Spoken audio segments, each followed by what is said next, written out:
Assalamualaikum warahmatullahi wabarakatuh. Kami Latsar Angkatan 34 dari kelompok 4 BPSDMD Kalimantan Selatan. Perkenalkan, saya Ketua Kelompok Anton Hermawan, anggota Pajerianur, Mas Rita, Taufik Akbar, dan Muhammad Sukri. Kami akan menayangkan video presentasi tentang analisis isu global di masa sekarang.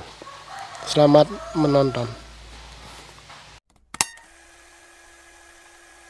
Kalian semua pasti sudah mendengar tentang coronavirus, virus yang telah melanda Tiongkok hingga dunia hanya dalam 1 bulan saja. Wuhan coronavirus, yang dinamakan WHO sebagai 2019 novel coronavirus, adalah jenis virus corona yang baru saja ditemukan dan dapat menginfeksi manusia karena kecepatannya dalam berkembang biak. Isu yang kami angkat pada isu kontemporer kali ini adalah isu-isu tentang COVID-19.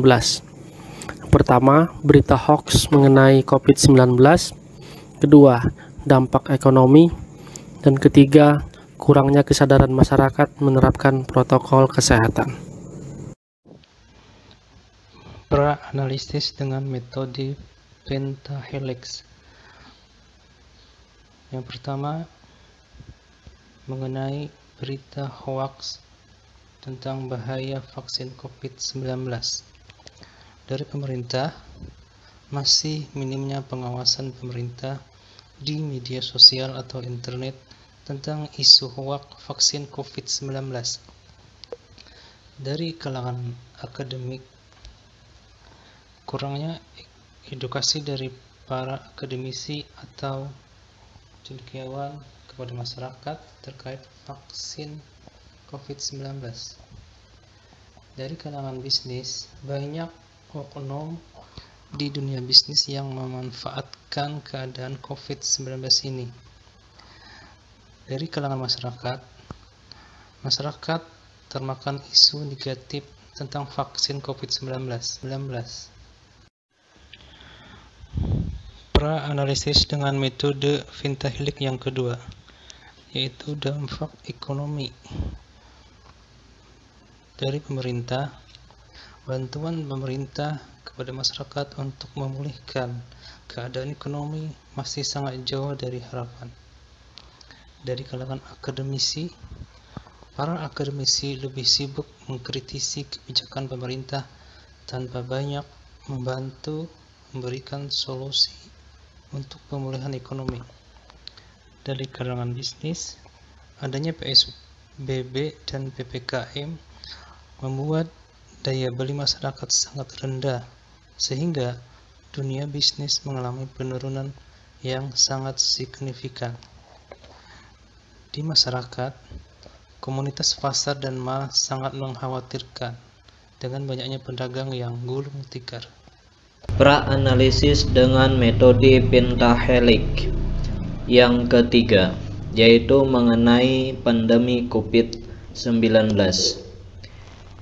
Isunya, kurang kesadaran masyarakat menerapkan protokol kesehatan. Sedangkan dipandang dari kalangan pemerintah, peraturan tentang protokol kesehatan yang kurang jelas, sering gonta-ganti, tidak tegas dan tebang pilih.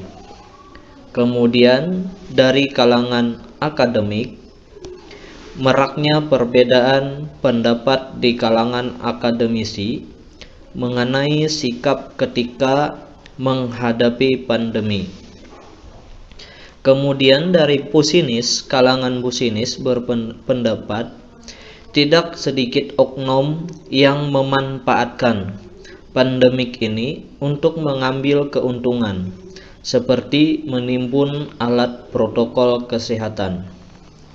Dari kalangan komunitas, masih banyak warga masyarakat yang tidak percaya. Kita akan melihat tabel menapis isu dengan metode USG atau Urgency, Seriousness, Growth.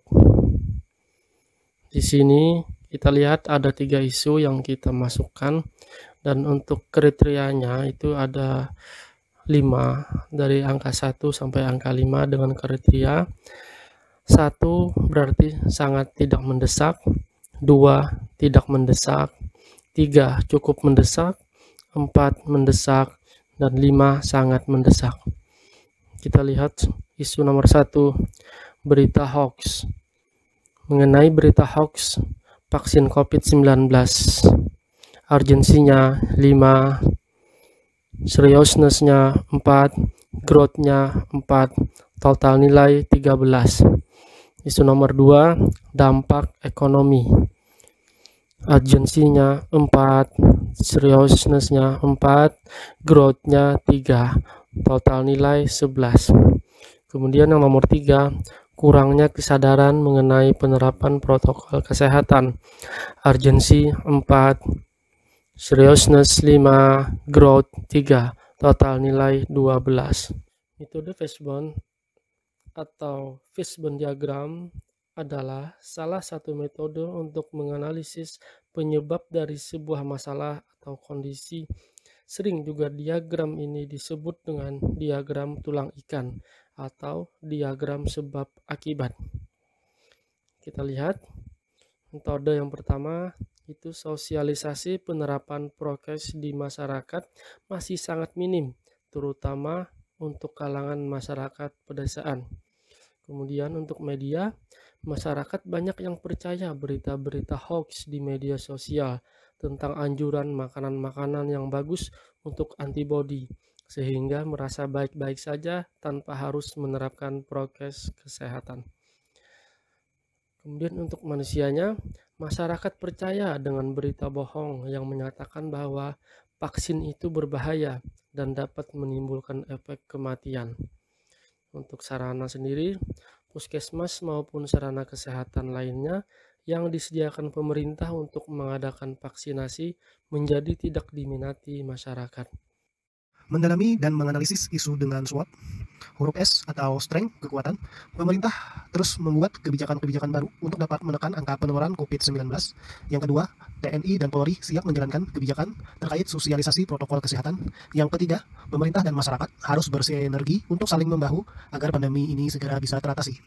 Selanjutnya, huruf W atau weaknesses, atau dalam bahasa Indonesia adalah kelemahan.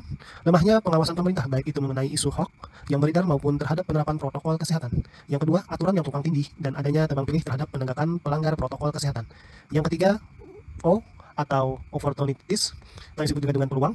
Yang pertama, peningkatan pendapatan bidang usaha atau industri yang memproduksi alat-alat prokes. Yang kedua, peningkatan kebersihan lingkungan di semua lingkup kehidupan. Yang ketiga, budaya cuci tangan sudah ditanamkan sejak dini kepada anak-anak. Yang terakhir, huruf T atau threats, disebut juga dengan ancaman. Yang pertama, rasa takut yang terus-menerus menghantui masyarakat. Yang kedua, pemakaian satu masker belum maksimal menyaring virus.